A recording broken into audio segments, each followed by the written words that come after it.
एक समय की बात है। एक शहर में मीना नाम की एक लड़की रहती थी। मीना बड़ी पढ़ी लिखी और सुंदर थी। मीना के माँ बाप उसके लिए लड़का ढूंढ रहे होते हैं। एक दिन उनके घर मनोज और उसका परिवार मीना को देखने आते हैं। मीना मनोज से मिलती है पर वो शादी से इनकार कर देती है। देखो माँ, मुझे इस मनोज से कोई शादी वादी नहीं करनी। मैं एक लड़के को पसंद करती हूँ और मैं तो उसी से शादी करूंगी।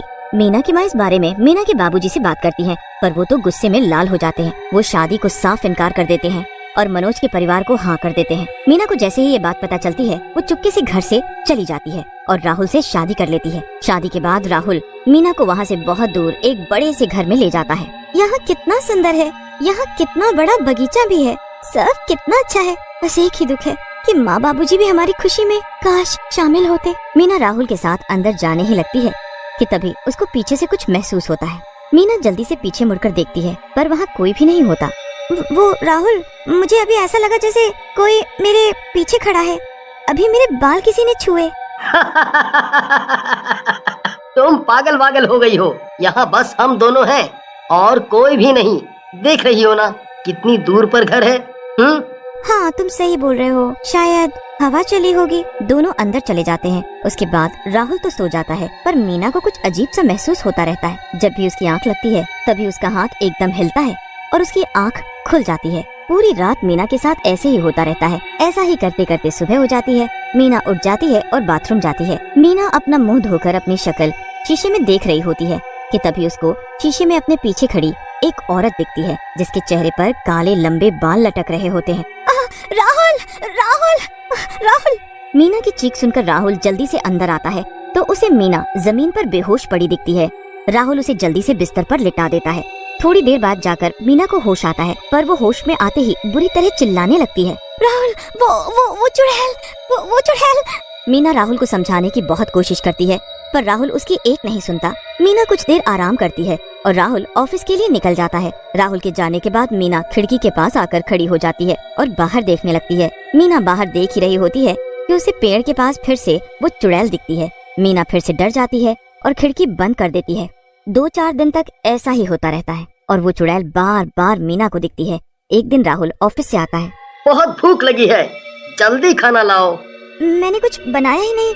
वो चुड़ैल मुझे फिर बाग में दिखी थी तो मैं यहाँ छुप गई। क्या चुड़ैल लगा के रखा है? मैं तो परेशान हो गया हूँ तुमसे शादी करके। नहीं खाना मुझे खाना, मैं जा रहा हूँ और बाहर ही खाना खाऊंगा।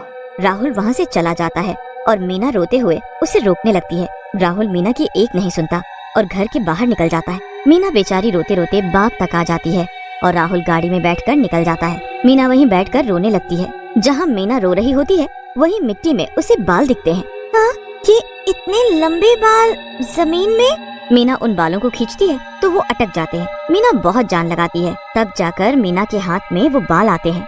ये इतने लंबे बाल तो जरूर किसी औरत के हैं, पर यहाँ जमीन में कैसे आए? यहाँ तो बस मैं ही हूँ। मीना वहीं लेट जाती है और उसकी आंख लग जाती है। जैसे ही मीना की आंख लगती है उसे एक आवाज सुनाई देती है। मुझे बचा लो, मुझे मत मारो, मुझे मत मारो, मुझे बचा लो। आवाज सुनते ही मीना एकदम उठकर बैठ जाती है और सामने एक चुड़ैल को देखती है। मुझे बचा लो, मुझे आजाद कर दो, मुझे आजाद कर दो। मीना डरकर भागने लगती है पर वो चुड़ैल एक ही बात बोलती रहती है। मुझे बचा लो, मुझे बचा लो, आजाद कर दो मुझे यहाँ से, मुझे बचा लो। मीना अपने कमरे में एक कोने में जाकर बैठ जाती है। पूरी रात ऐसे ही निकल जाती है और फिर सुबह राहुल आ जाता है। मीना का मन होता है कि वो रात को जो कुछ भी हुआ सब राहुल को बता दे पर वो खुद को रोक लेती है। मीना वहाँ से चली जाती है और रसोई में काम करने लगती है। रसोई में एक खिड़की होती है जहाँ से पूरा बगीचा अच्छे से दिखता। मीना उसी जगह टकटकी लगाए देखती रहती है जहाँ पिछली रात उसे एक औरत के बाल मिले थे। फिर उसे वहाँ वो चुड़ैल फिर से दिखती है। इस बार उस चुड़ैल के हाथ में एक फावड़ा होता है। मीना जल्दी से भागकर बाहर जाती है पर वहाँ कोई चुड़ैल और फावड़ा नहीं होता। मीना वापस आकर फिर से रसोई में काम करने लगती है। रात को जब मीना सो रही होती है तभी उसका हाथ कोई झटक देता है। मीना अचानक उठती है तो वही चुड़ैल उसके पास खड़ी होती है। वो पीछे पलटती है और वापस जाने लगती है। जाते जाते वो मीना को उसके पीछे आने का इशारा करती है। मीना को समझ आ चुका होता है कि चुड़ैल उसे कुछ बताना चाहती है। वो हिम्मत करके उस चुड़ैल के पीछे पीछे जाती है तो चुड़ैल उसी जगह आकर खड़ी हो जाती है जहाँ उसे वो बाल मिलते हैं। मुझे बचा लो, मुझे बचा लो, मुझे आजाद कर दो। इतना कहकर चुड़ैल फिर से गायब हो जाती है। मीना उस जगह को देखने लगती है और एक फावड़ा लेकर उसे खोदने लगती है। खोदते खोदते काफी वक्त हो जाता है कि तभी उसे कुछ महसूस होता है। तो उसे सामने एक लड़की की लाश बड़ी बुरी हालत में दिखती है। मीना पहले तो डर जाती है, पर फिर उसकी नजर उसके लॉकेट पर जाती है। मीना डरते हुए वो लॉकेट हाथ में लेती है और उसे खोलती है। उसमें राहुल के साथ लड़की की फोटो होती है। ये लाश, ये फोटो, ये कौन है? ये सब क्या है? ये तुम्हारी लाश? तुम मेरे आसपास ही हो ना? तुम मुझे यही दिखाना चाहती थी ना? अब बताओ मुझे, मेरे सामने तो आओ। मीना के सामने तभी वो चुड़ैल आती है। मुझे आजाद कर दो, मेरी मदद करो, मुझे आजाद कर दो। पर मैं क्या कर सकती हूँ? मैं कैसे तुम्हारी मदद करूँ? पहले तुम मुझे कुछ बताओ तो सही। मैं राहुल की पहली पत्नी हूँ। राहुल ने मेरे साथ शादी की और मुझे यहाँ पर लेकर आया था। थोड़े दिन बाद उसका बर्ताव बदल गया और शायद ये तुम्हारी वजह से था। वो मुझ पर हर वक्त चिल्लाता और मुझे मारता था।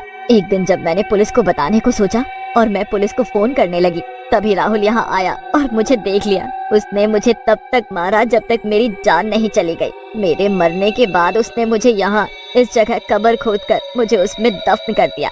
क्या सच में राहुल ने ऐसा किया?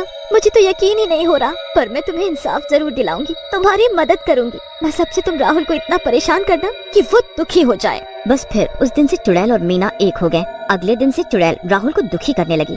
सबसे पहले उसने राहुल के दूध के ग्लास को खून से भर दिया। राहुल ने जब ये देखा तो बड़ी तेज चिल्लाया। मीना जल्दी से आती है। क्या हुआ राहुल? ये देखो खून। तुमने मुझे दूध की जगह खून दिया। कहाँ है खून? ये तो दूध ही है, देखो ना। तुम अंधी हो क्या? ये खून है, देखो ध्यान से।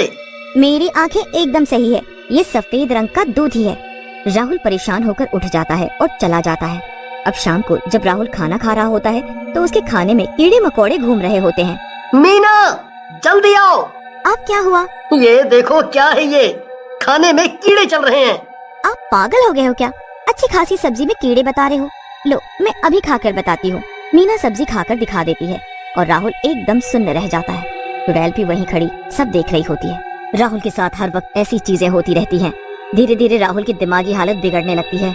वो फिर डॉक्टर के पास जाता है तो वहाँ भी चुड़ैल उसे परेशान करती है कि डॉक्टर को भी यही लगता है कि राहुल पागल हो गया है। नहीं नहीं, मैं पागल नहीं हूँ। जी बिल्कुल, आप पागल थोड़ी हो, आप तो बहुत समझदार हो।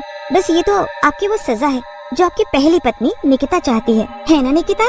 हाँ, मैं यही चाहती हूँ, इसे तड़पते हुए देखना। राहुल चुड़ैल को देखकर और निकिता का नाम सुनकर कांपने लगता है। अब क्यों डर रहे हो? मैं हूँ निकिता, तुम्हारी पहली पत्नी। मीना को अब सब सच पता है।